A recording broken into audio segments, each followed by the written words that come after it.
C'est une école de management en fait qui a 3 campus. Donc ça a été fondé en 1957 en France d'abord et maintenant on est basé en France, à Singapour et à Abu Dhabi. C'est une école donc qui on va dire qu'en 2016 a été classée mondialement numéro 1 par le Financial Times. En 2015 on a été classé numéro 1 par Forbes pour le meilleur retour sur investissement. Donc c'est une école qui est vraiment basée par rapport à la diversité. On va dire que le MBA, on a à peu près 80 nationalités cette année. Donc c'est vrai que vraiment notre force, c'est ça, c'est le côté très international, très entrepreneur. On cherche quand même des personnes qui ont déjà beaucoup d'expérience, on va dire à peu près entre 6 à 10 ans d'expérience. Une fois plus, ça varie pour quel programme. On a des programmes différents. C'est-à-dire le MBA, c'est un âge, on va dire, à peu près 25 à 28 ans, qui ont déjà eu évidemment 5 ans d'expérience, qui ont déjà normalement un poste plutôt élevé, on va dire, et après qui parlent au moins 2 ou 3 langues. Donc c'est vrai qu'on cherche vraiment quelque chose des personnes qui sont internationales et qui ont déjà avancé plutôt bien dans leur carrière, qui ont des postes de management senior ou de direction. Au niveau de marketing, notre objectif, c'est de trouver des leads de qualité. C'est-à-dire, je pense que c'est un des plus grands défis qu'on a dans l'éducation, surtout dans un niveau, on va dire, plutôt prestigieux, c'est de trouver des prospects qui sont vraiment qui nous intéressent, qui sont vraiment aptes à se représenter pour l'INSEAD. On est quand même une école, comme j'ai dit, expliqué, qui est très internationale, qui a beaucoup de fierté à présenter leur diversité.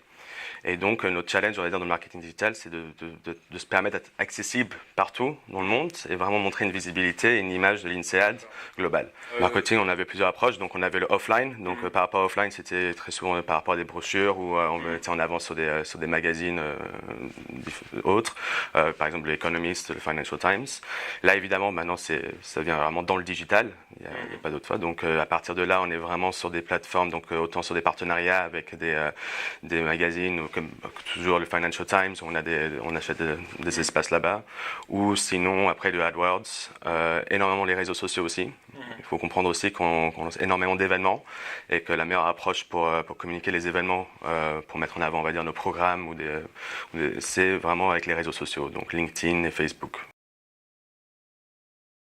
L'approche des mobiles, c'est que tout simplement depuis 2013, on a vu une augmentation jusqu'à 35% d'utilisateurs de mobiles. C'est-à-dire que c'est en grande croissance. Dans l'espace professionnel, donc c'est des personnes qui, comme j'expliquais, n'ont pas nécessairement beaucoup de temps à s'asseoir, à utiliser leur ordinateur, à faire des recherches, donc c'est toujours un peu dans le feu de l'action. Et donc le mobile est devenu un aspect clé pour chercher des informations, pour venir se renseigner et trouver justement les infos qu'ils cherchent à l'INSEAD. À partir de là aussi, on a vu qu'il y a une augmentation de conversion dans nos campagnes publicitaires.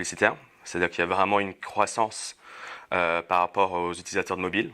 On est passé d'un utilisateur en voie de conversion à 8%, et là on est en train d'augmenter parce que tout simplement on a un nouveau site internet qui nous permet maintenant on va dire, cibler les utilisateurs mobiles, vu qu'il est responsif.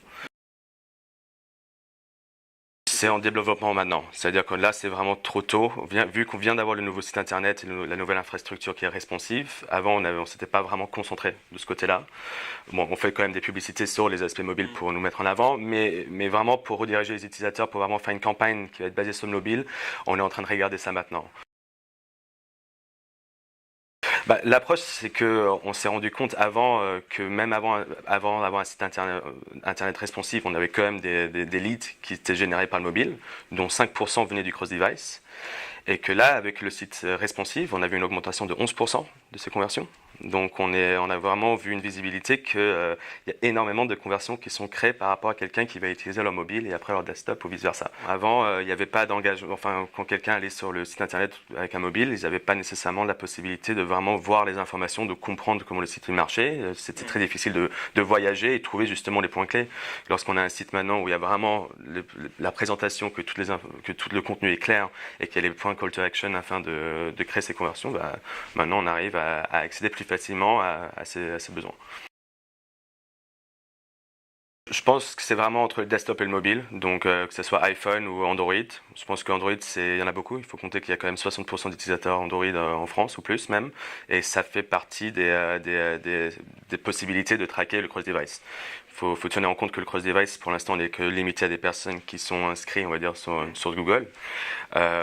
Donc, à partir de là, on est en train de voir l'évolution qui est en train de se créer par rapport à ça. pense que je peux juste vraiment mettre en avant qu'il y a vraiment une avancée, que c'est vraiment une vision pour le futur, que surtout dans l'éducation, je pense on est vraiment en train de comprendre que le digital c'est vraiment le nouvel ère et qu'il faut vraiment être à jour et qu'on commence à considérer l'importance du digital autant qu'une banque ou d'autres facteurs d'activité le prennent déjà au sérieux.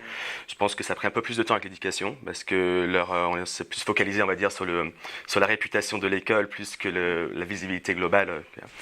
Et que maintenant, ça devient une nécessité, que ça devient une avancée, que ça devient vraiment une mesure qui va nous permettre d'agrandir notre image et notre réputation et de trouver et d'acquérir on va dire des prospects qui sont vraiment ce qu'on cherche.